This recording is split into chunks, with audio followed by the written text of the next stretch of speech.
ratifican sentencia de 6 años para ex vicepresidente Jorge Glass por asociación ilícita en el caso Odebrecht. También podría ser llamado a juicio por el caso Singue. Cerca de $214.300 es la pérdida económica para el ECU 911, luego de que 80 cámaras fueran destruidas en los 11 días de protestas. Además, el gobierno destinó $300 millones en líneas de crédito para reactivar los negocios que fueron saqueados. Asesinan a un jefe de guías penitenciarios cuando estaba por ingresar a trabajar. Le propinaron 6 disparos y otros 3 a su acompañante, quien se recupera en una casa de salud. El sepelio de un joven en Durán se convirtió en una batalla campal cuando los hinchas de un equipo de fútbol que acompañaban al féretro fueron atacados por fanáticos de otro club.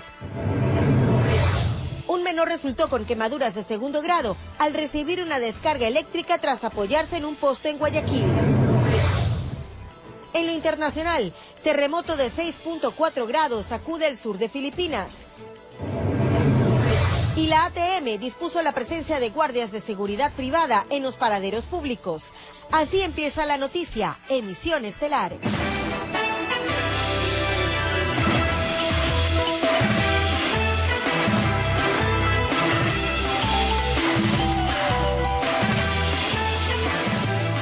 Miércoles 16 de octubre, amables televidentes de todo el país, buenas noches y bienvenidos. Los hechos más importantes de inmediato.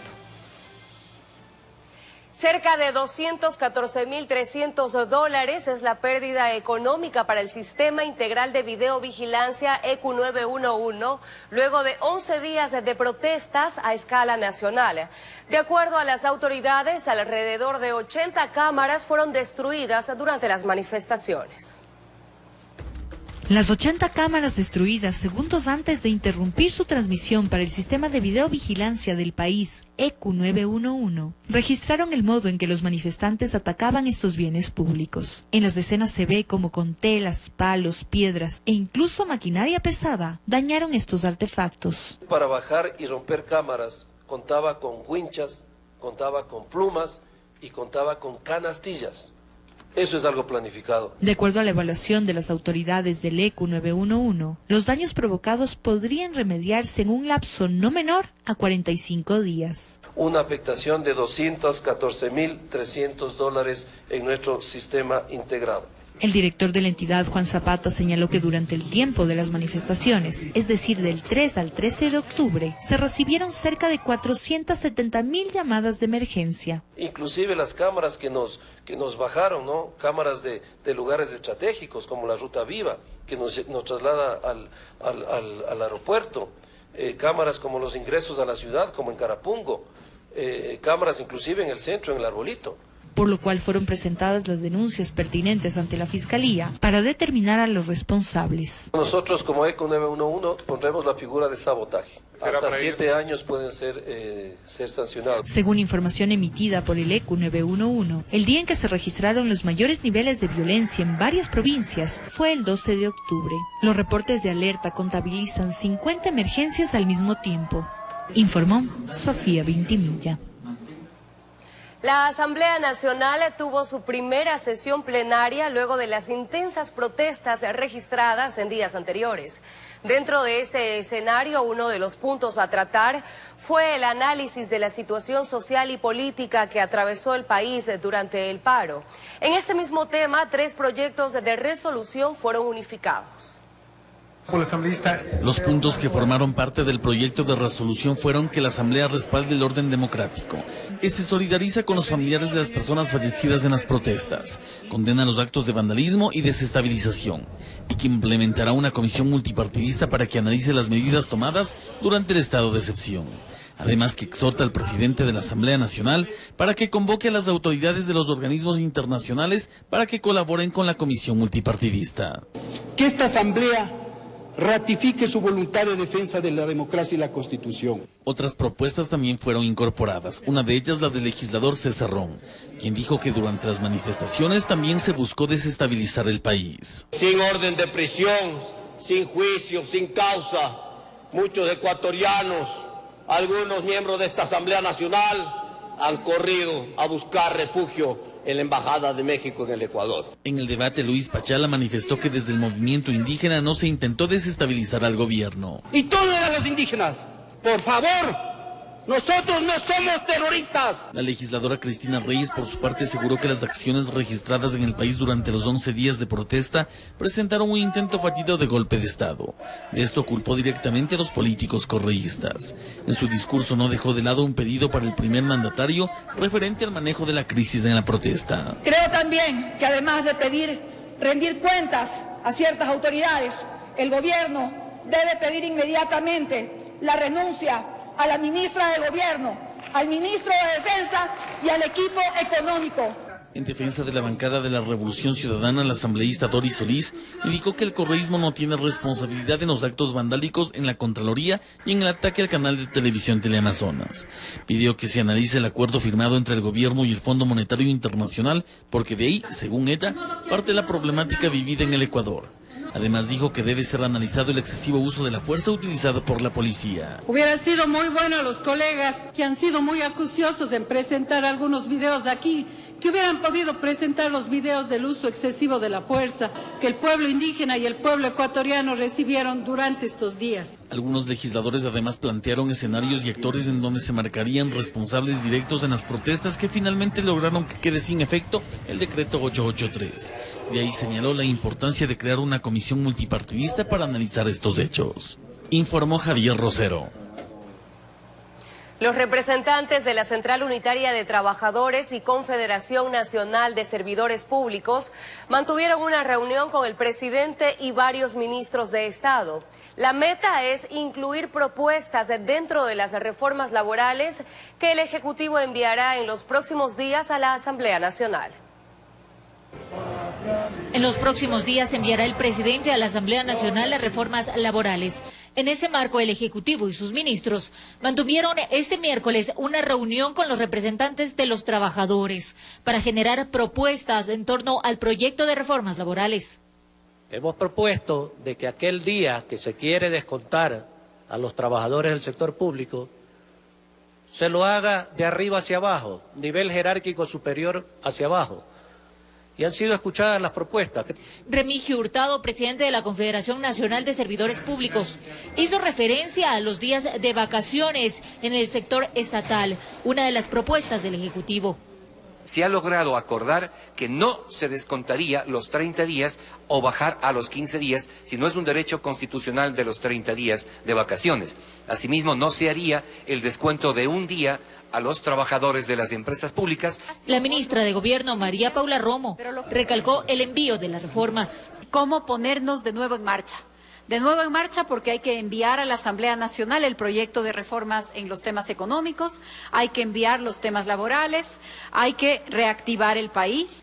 En esta reunión no estuvo presente el representante del Frente Unitario de Trabajadores, informó Marilyn Jaramillo. El gobierno nacional ha destinado $300 millones en líneas de crédito para reactivar los negocios que registran graves pérdidas económicas por actos vandálicos, saqueos y por no abrir sus puertas durante la jornada de protestas. Fernando López es propietario de un restaurante ubicado en los alrededores del Palacio de Carondelet. Durante la jornada de protestas no pudo atender un solo día. Calcula que las pérdidas económicas ascenderían a $12.000, por lo cual no ha podido cancelar a proveedores y tampoco la quincena de sus 8 trabajadores y demás servicios. Yo hablé con mi equipo de trabajo para que ellos me esperen 10 días, puesto que yo tengo que hacer un préstamo para pagarles a ellos. Por casos como estos, el gobierno a través de Ban Ecuador ha generado líneas de crédito para reactivar los negocios que se vieron afectados durante las jornadas de protestas. Hay 2 tipos de afectados. Al que fue sujeto a vandalismo, ese es uno, el cual hemos aplicado un esquema especial, y tienes el resto de la ciudad, todos cerraban por miedo. Hay $300 millones disponibles para todo esto. En este marco, Ban Ecuador y la Cámara de Comercio de Quito suscribieron un acuerdo de cooperación para canalizar a las personas afectadas e interesadas en estos programas. El primer esquema de créditos SOS es para negocios pequeños que fueron saqueados. A ellos se les otorgará préstamos sin garante y con tasas de interés del 8,9%. Que le entrega hasta $10.000 a 5 años plazo. Segundo, hasta $20.000 solo con garante. Esto mientras que para las medianas y grandes empresas afectadas, los créditos ascenderán a los 3 millones de dólares. Son empresas que no facturen más de 5 millones de dólares al año. Tenemos disponibilidad de aprobarla hasta 3 millones de dólares. Dentro del segundo esquema de créditos, los negocios y empresas que no sufrieron daños, pero que presentaron pérdidas económicas al no abrir sus puertas, pueden acogerse a los mismos préstamos con una variación en el interés. La tasa de interés sube si no me equivoco, es al 11% en micro y al 9,76 cuando son pequeñas y medianas empresas, y plazos hasta 10 años plazo, ¿no? Finalmente, para aquellos que ya cuentan con créditos en Ban Ecuador, pueden solicitar 90 días de gracia, y para quienes tienen deudas en otros bancos, también hay opciones. Si usted, por ejemplo, es un comerciante que tenía una línea de crédito de capital de trabajo en una institución financiera, en una cooperativa, le damos el crédito para eso, se paga al banco y se trae la operación a Ban Ecuador a más largo plazo. En Quito informó Adriana Rojas.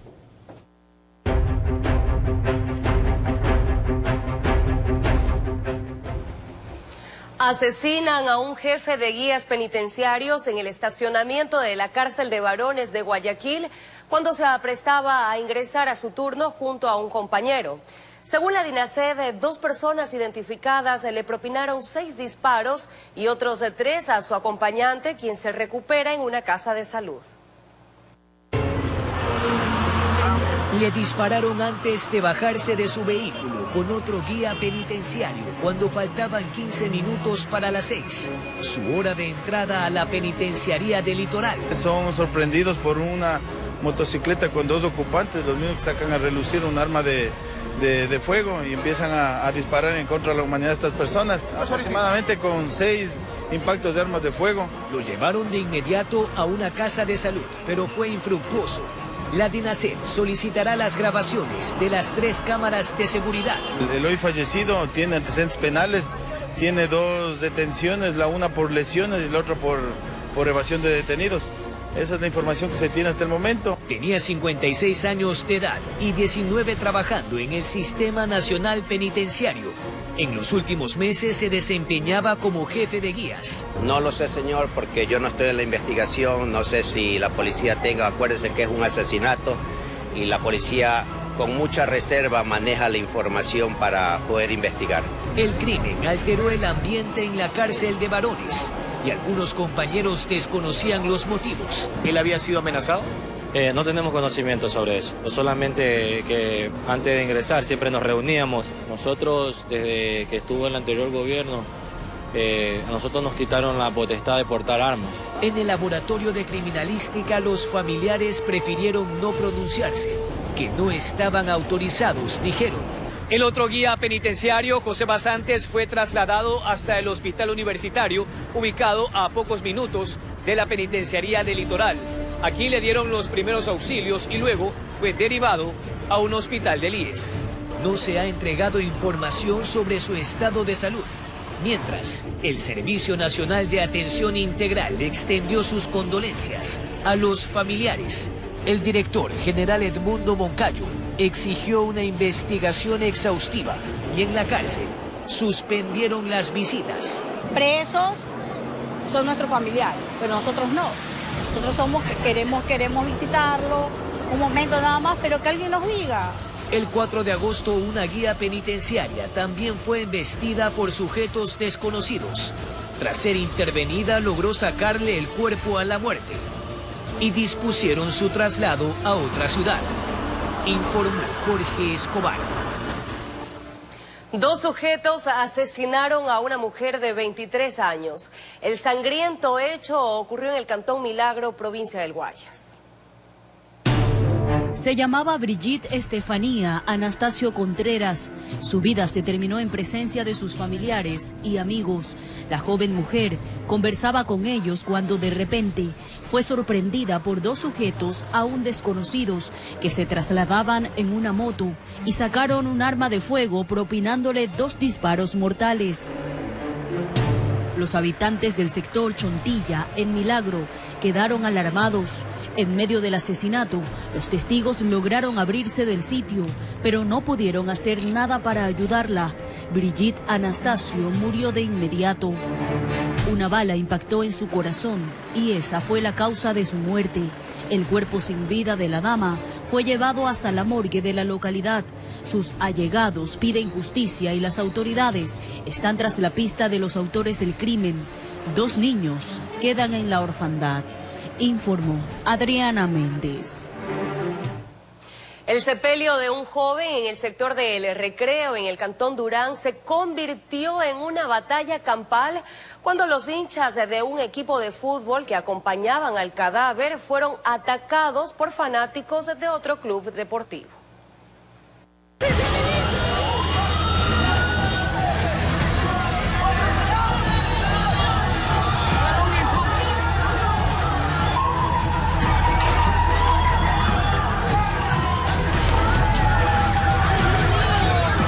El suceso ocurrió alrededor de las 17 horas del martes 15 de octubre.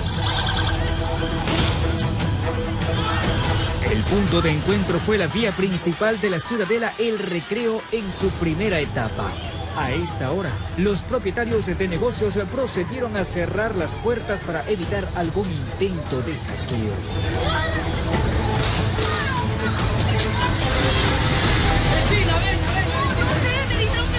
Tenemos conocimiento que le han estado llevando a enterrar a un hincha del Barcelona y pasan por un sector que existen hinchas del MLE y empieza este enfrentamiento. Aproximadamente en general había unas 200 a 300 personas que se encontraban lanzando piedras entre ellos. Entonces nosotros entramos para poder evitar este enfrentamiento. Todo vino la policía, pero después de un rato se separaron y ahí pasó todo. Tuvieron que disparar al aire porque no se controlaban. Ahí tuvieron que tirarle bomba lacrimógena porque ya se estaba encendiendo más el problema.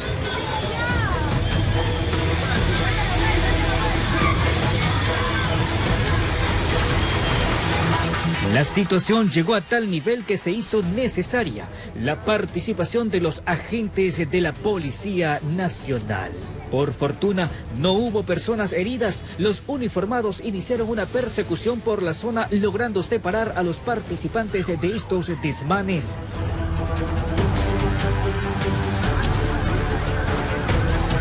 No se logró capturar a nadie, pero sí fue posible decomisar gran cantidad de objetos utilizados en medio de los enfrentamientos.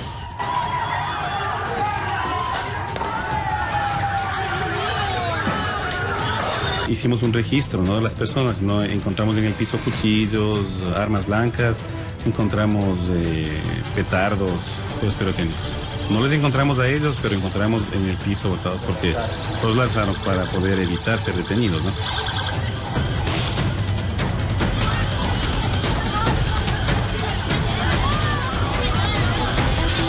Informó José Morales.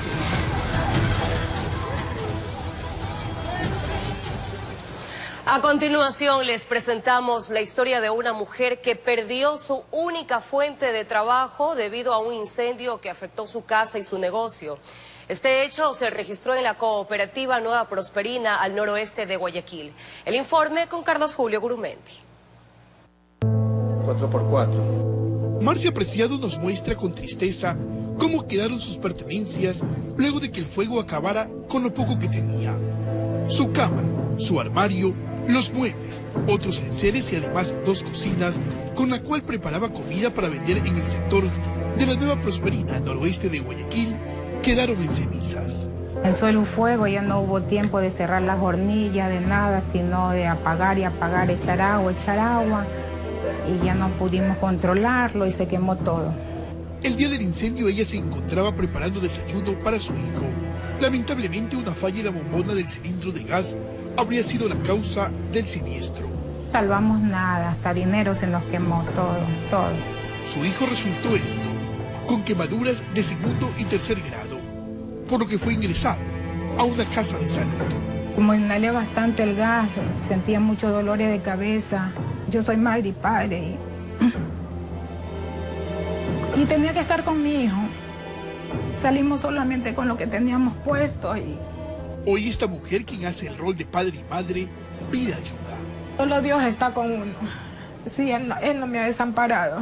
Él es el que me da fuerza para andar, para continuar. Y si alguien me quiera dar trabajo, también estoy dispuesta a aceptar algún trabajo. Si usted desea contribuir a esta causa, lo puede hacer depositando en la Cooperativa Nacional número 156-615-813 o si no llamando al número telefónico 098-786-8629 de Marcia Preciado. Ella y su hijo se lo agradecerán de corazón. Informó Carlos Julio Gurumendi. En otro tema les informamos que en Guayaquil la Subdirección de Investigaciones de Delitos contra la Propiedad desmanteló un mecanismo de estafa a través del cual se vendían visas estadounidenses de trabajo. El teniente coronel Armando Astudillo precisó que entre las evidencias hay más de 60 pasaportes y dinero en efectivo. La operación Hermes 194 permitió detener a 2 sujetos que, aprovechándose del apremio laboral de los incautos, ofrecían un sueño americano que solo despertó una estafa. Se hacían entregar dinero bajo la promesa de que les iban a hacer llegar las visas de trabajo para que ellos puedan viajar al exterior, en este caso hacia Estados Unidos, con su visa de trabajo y con su trabajo estable. Un ecuatoriano y un estadounidense son los acusados de perjudicar a varias personas. Evidencias, decenas de pasaportes y $300 en efectivo. En muchas ocasiones se han visto personas o han buscado los perfiles de las personas más vulnerables para poder estafar o poder realizar el perjuicio a dichas personas, tal vez por la necesidad. Fue una investigación que le tomó 3 meses a la CIDPROVAC, con lo cual esperan ampliar las indagaciones. En los próximos días se acerquen las personas a poner sus denuncias y así nosotros tener más o menos el numérico de personas que han sido perjudicadas por este tipo de delito. En las próximas horas se efectuaría la audiencia de formulación de cargos por un delito sancionado con 7 y hasta 10 años de prisión si son más de 2 denunciantes, cuyo perjuicio supere los 50 salarios básicos. Informó Jorge Escobar.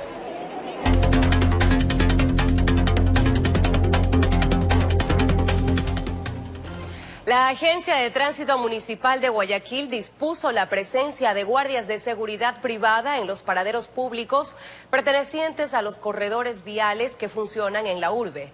Nos enlazamos con Carlos Julio Gurumendi para que nos amplíe esta información. Carlos Julio, buenas noches, te escuchamos. Hola Anali, muy buenas noches amigos televidentes. En efecto, los guardias de seguridad privada estarán 24 horas del día en estos corredores viales, en estas paradas instaladas por la Agencia de Tránsito Municipal de Guayaquil. Nos encontramos en la calle Los Ríos entre Vélez y Hurtado y a esta hora de la noche podemos apreciar cómo el miembro de la seguridad privada está custodiando no solamente esta caseta que es un paradero, sino también brindándole seguridad al usuario. Ellos han sido capacitados por la ATM para brindar todas las facilidades al usuario a la hora de coger un bus de transporte público. Son 100 miembros de la seguridad privada que están ubicados en todos los corredores viales. Tenemos un informe a continuación. El robo de ciertas piezas que forman parte de algunos paraderos públicos como vidrios, rótulos especiales para personas no videntes, bancas y luminarias motivó a la Agencia de Tránsito Municipal de Guayaquil colocar guardias de seguridad privada en los 100 paraderos que forman parte de los corredores viales instalados en el centro, sur y suroeste de la ciudad. Realmente con esto esperamos que tanto el vandalismo como los robos que se dan en ciertos puntos de la ciudad disminuyan significativamente y hagamos comprender a estos ciudadanos que el mejor modo para ganar dinero es trabajando. Desde hace 5 días permanecen estos guardias en los distintos paraderos. Han sido capacitados y además están prestos para ayudar al usuario. La función de ellos específicamente es, lógicamente, dar esa seguridad a los usuarios que van a los paraderos y al mismo tiempo también protección a la estructura. Por el momento se trata de un plan piloto. se ha iniciado con los paraderos ubicados a lo largo de las calles Los Ríos, Esmeraldas, Malecón Simón Bolívar, Venezuela y la 29. Los usuarios aplauden dicha iniciativa al tiempo que se sienten seguros a la hora de esperar un bus. Está bien, se necesita para la seguridad de uno. Es una muy buena medida para la seguridad de todas las personas que esperamos el transporte público. Me parece muy bien porque ya hay estamos más seguros ahí sin tener esa preocupación de que chutas nos van a robar. Por ejemplo, hay paradas que están muy desoladas, ¿no? Entonces la calle tampoco no da y puede pasar cualquier cosa, un robo. Me parece excelente la idea. Este sistema se une a los 50 guardias privados que permanecen desde hace 2 meses en los pasos peatonales instalados en Guayaquil. Los guardias de seguridad permanecerán las 24 horas del día y cuentan con el respaldo de agentes de la ATM, que estarán constantemente rondándolos. Se trata de un plan piloto que ha puesto en marcha la Municipalidad de Guayaquil a través de la ATM de la ciudad. En este paradero pasan varias rutas, como por ejemplo la 35A y la 44B. El guardia de seguridad privada permanecerá las 24 horas del día y estará controlado o dándole el refuerzo los agentes de la ATM que constantemente pasarán por esta zona. Esa es la información en torno a la seguridad que se fortalece en los paraderos de los corredores viales, donde 100 guardias de seguridad privada permanecerán, repetimos, las 24 horas del día. Con esta información regresamos a estudios. Mi querida Anali, amigos televidentes, buenas noches. Gracias, Carlos Julio, por este completo reporte. Y en otro tema, amigos, les comentamos que el Tribunal de la Corte Nacional de Justicia, presidido por la jueza nacional Daniela Camacho, ratificó la sentencia de 6 años para el ex vicepresidente Jorge Glass por el delito de asociación ilícita en el caso Odebrecht. Glass podría también ser llamado a juicio por el caso Zingue. El Tribunal de la Corte Nacional de Justicia, integrado por la jueza Daniela Camacho, Iván Saquicela y Wilmer Terán, declararon improcedente el recurso de casación interpuesto por Jorge Glass, su tío Ricardo Rivera y otros 4 procesados por el delito de asociación ilícita dentro de la trama de corrupción Odebrecht. La jueza Camacho sostuvo que en instancias inferiores se aplicó la ley de forma correcta, por lo que no cabe este recurso, ratificando así la sentencia de 6 años de pena privativa de libertad. El delito de asociación ilícita es un delito de peligro abstracto, cuya víctima supuestamente es el Estado y cuya participación en ningún momento Jorge Glass participó ni como autor ni como cómplice de este delito. Esta era la última instancia de apelación de la sentencia. Ahora el Estado podría cobrar los 33.4 millones de dólares en sobornos. En lo absoluto. Primero, no tiene por qué pagar porque es una persona inocente. Y segundo, las autoridades judiciales tendrán que manejar un proceso independiente para el cobro y recuperación de cualquier valor que tuvieran ellos. La defensa de Glass asegura que apelará a la resolución a través de una acción extraordinaria de protección que se ventilará en nivel de Corte Constitucional por la violación flagrante de derechos y garantías constitucionales establecidas tanto en el Ecuador así como en los instrumentos internacionales de derechos humanos, de la misma forma que queda abierta la puerta de par en par para el recurso de revisión.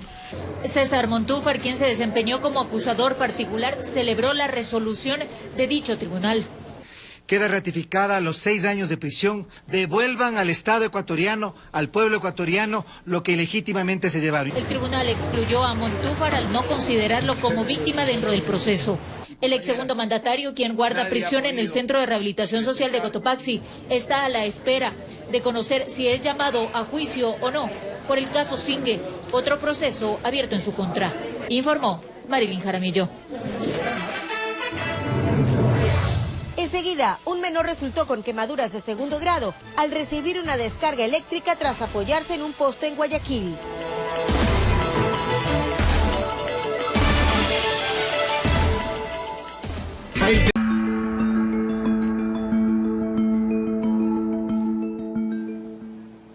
Un menor resultó con quemaduras de 2º grado al recibir una descarga eléctrica tras apoyarse en un poste que se encontraba deteriorado en el noroeste de Guayaquil. El adolescente permanece hospitalizado. La Corporación Nacional de Electricidad intervino. El hecho se registró en el bloque 15 de Flor de Bastión, en momentos en que el menor de 14 años de edad se encontraba sentado junto a este poste de energía eléctrica y de pronto una descarga lo dejó con quemaduras. Aquí él estaba sentado aquí y se arrimó al poste. Ya cuando la paloma se asentó la paloma y ahí fue que hizo la descarga y tal vez tocó el fierro y como está en mal estado este poste, hizo la descarga y se fue la luz. Obvio que tiene que ver el poste porque imagínense, están las varillas a la intemperie, porque una vez que hace contacto la parte de arriba, la energía va a bajar por la parte de las varillas y obvio que va a impactar. El adolescente fue trasladado de emergencia al hospital Roberto Gilbert. El bebé estaba acá andando en bicicleta y al ratito me llamaron que mi hijo estaba así. Valorado en 6% de superficie corporal quemada de su cuerpo. Por el momento vemos quemaduras de segundo profundo, que pudieran determinarse de acuerdo al comportamiento de la quemadura de tercer grado y que va a requerir un tratamiento quirúrgico para encierre de herida. La localización de las quemaduras son a nivel de su rostro, región de hombro, tórax posterior y la puerta de salida tenemos a nivel de glúteo derecho y tobillos de ambos pies. El paciente al momento se encuentra estable. El Ministerio de Salud Pública está acogiéndose al caso. Una vez que el paciente sea externado, la parte ambulatoria ya corre por cuenta de papá y mamá. El tratamiento es un manejo integral que no es de 1 mes ni de 2 meses. Realmente los controlamos hasta cuando ellos dejan de crecer. Necesitan un manejo con el cirujano plástico, con la terapista física, la terapista ocupacional, en algunos casos con la psicóloga. Lo único que le pido a Dios es que salga mi hijo con su bendición, que salga bien y que tenga para los tratamientos que me faltan, porque de igual tengo que seguir. Según los moradores del sector, el poste de energía eléctrica presentaba daños en su estructura desde hace 1 año. A lo de la empresa eléctrica se le ha dicho que nos ayuden con eso, pero no nos hacen caso. Que venga inmediatamente la empresa eléctrica, que cambie ese poste inmediatamente. Notificamos de este caso a la Corporación Nacional de Electricidad Unidad de Negocio Guayaquil y el poste fue reemplazado en horas de la noche. Según un comunicado, CNLP ha activado su protocolo de atención y asistencia contactando a sus familiares, que lamentan el hecho y que técnicamente el deterioro del poste no debe derivar en un percance como el descrito por cuanto la infraestructura estaba enterrada. Que el poste que ya se cambió se habría deteriorado por un choque y que abogan por la pronta recuperación del menor. Informó Rosalena Vascones. En otras noticias, el presidente de la Cámara de Comercio de Guayaquil, Pablo Arosemena, se refirió a los recientes acontecimientos del país durante una premiación a empresarios con varios años de trayectoria. Además, destacó la función de los empresarios para el desarrollo de la nación. Escuchemos. La Cámara de Comercio de Guayaquil celebró a sus socios, cuyos emprendimientos han trascendido a través de los años. Precisamente es el éxito empresarial que destacó Pablo Arosemena, presidente de la institución.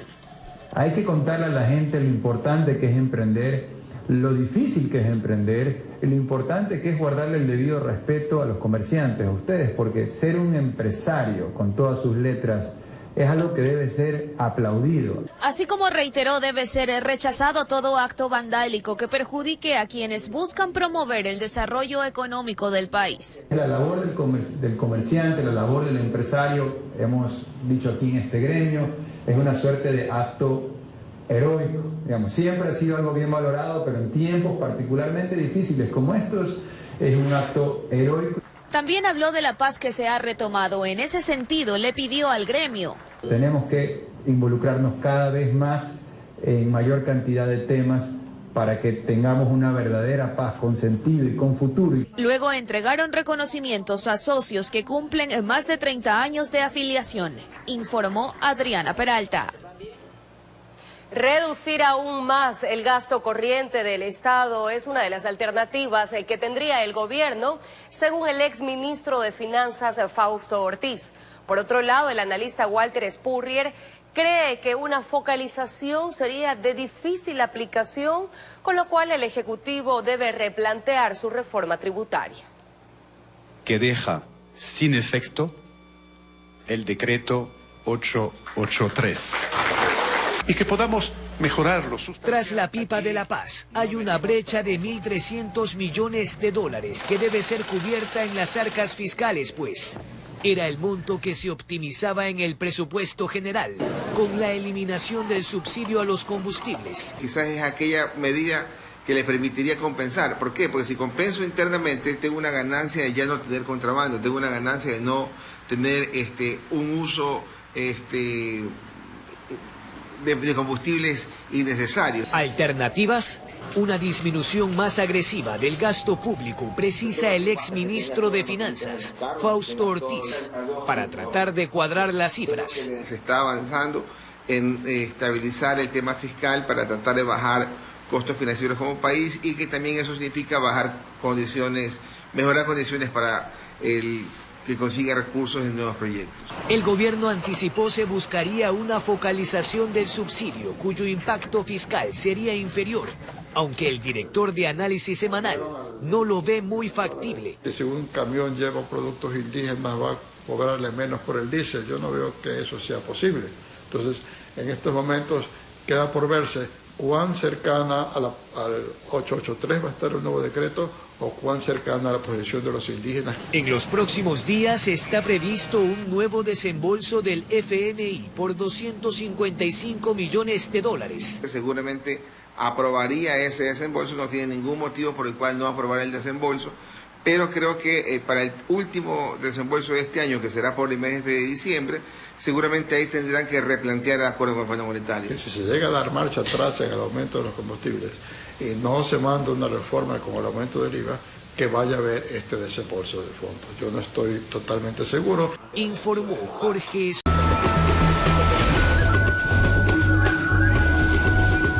Gracias por permanecer en nuestra sintonía. El Cementerio General de Guayaquil, admirado por propios y extraños, está a pocos años de llegar a su bicentenario.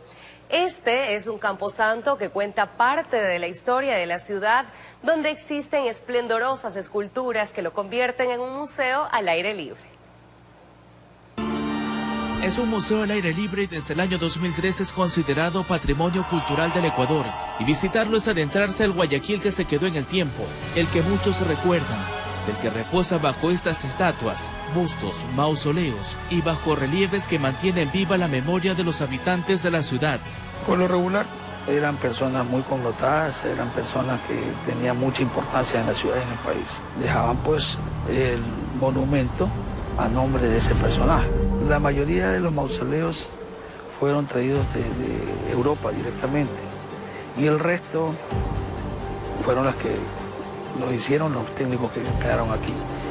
Sobre todo las esculturas la gran mayoría son europeas. Hay un profesor que se quedó aquí con nosotros, que es un profesor muy conocido y que muy famoso en todo el mundo. Se llamaba Enrico Pachán.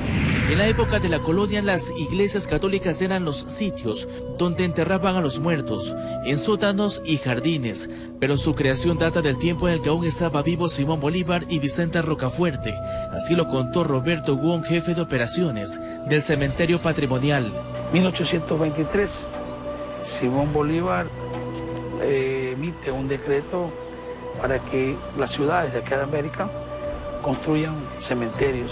Estando Vicente Rocafuerte de gobernador, solicita al Cabildo, se construye un cementerio en la ciudad de Guayaquil. El 27 de abril de 1823 inauguran este sitio como el camposanto oficial de la ciudad de Guayaquil. Ya esto estaba en las periferias de la ciudad. Ese camposanto en 4 años cumplirá su bicentenario de creación y es ícono patrimonial de Ecuador y América. Aquí también se cuenta parte de la historia de los guayaquileños y de sus seres queridos. Había tanta gente que se moría que el obispo Garaycoa, que era tío de Rocafuerte, le dijo que había un problema, que el cementerio era para los católicos. Y Rocafuerte simplemente le contestó que el cementerio era para los que se morían. Y de ahí el nombre y la insistencia de que el cementerio se llame Cementerio General. Y así en un breve recorrido se puede observar lo esplendoroso de ese camposanto, que en las primeras puertas pierde un poco el ambiente fúnebre y se convierte en un sitio en el que llegan hasta estudiantes de escuelas de arte. Y ahí se definen 4 rutas. Una de las rutas es la de los próceres. Hay 8 próceres nada más porque los próceres migran. Hay la ruta de los presidentes, hay la ruta de las bellas artes, que es muy hermosa, y la ruta de los escritores. Y no solo exmandatarios ni escritores, se pueden encontrar en las rutas turísticas y educativas que los directivos promueven. Aquí, por ejemplo, cerca de la Puerta 13 descansa el Ruiseñor de América, Julio Jaramillo. En el negro azabache de tu blonda cabellera. Y así un sinnúmero de personajes representantes del arte, del deporte, ingenieros, urbanistas, filántropos, políticos, reconocidos abogados, comerciantes, empresarios, todos hijos de la urbe porteña, que un día aquí les dieron el último adiós en las faldas del Cerro del Carmen, donde unos son recordados solo en el mes de noviembre, mientras que otros enriquecen la cultura, el arte y la historia guayaquileña. Y no faltan los que duermen para siempre y hasta en la mente de sus familiares, es decir, los que han sido olvidados, en el cementerio general que creció de la mano de esta ciudad cosmopolita, informó Charlie Pizarro.